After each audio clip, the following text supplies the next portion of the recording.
og dunay mga tao nga kuan kay siyempre ang iya magong pamurma sad lagi medyo dunay kuan ba? Maglahi sad ba, no? Niniwang siya, ni kuan siya murag dunay kakulian sad ba. So ang mga tao nakakita katong dumadapig ni BBM kaluoy ni BBM. Si BBM karon mahigala niniwang gyud. Mao na nga mga tao di pud mo na mabasol nga magduda ang uban, ha?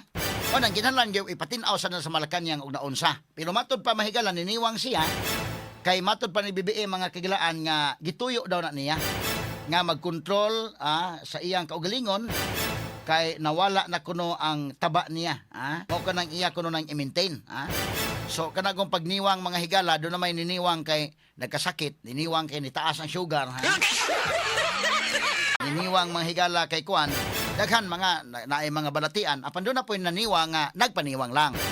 Nag-diet, nag-diet. Unya ang uban may higala nag-gym.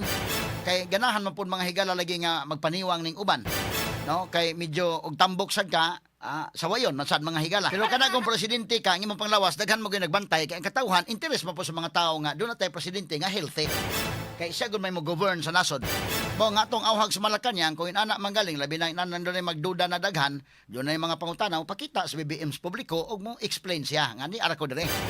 Pero karon may galaw na video nga gipakatap nga naara okay ra kuno siya unya kanang niniwang sa karon gituyo na niya kay magkontrol na gyud kuno siya kay sa iyang kaugalingon kay nawala na kuno ang taba niya mo nang iya nang i-maintain karon. Mo man ang iyang pamahayag ato na sa santuuhan ana no na iyang pamahayag mga sugid ti paminaw unless doon na mga ebidensya nga mo controvert anang maong pamahayag. At sa pagkakaroon, wag itay laeng ko atong lang siyang tuuhan tagaan tog benefits of the doubt.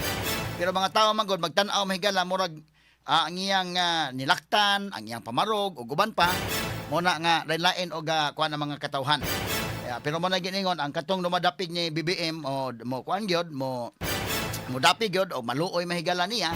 Kato sa nasuko niya mahigala na lahi sa ding ila mahigala mga opinion labot ana.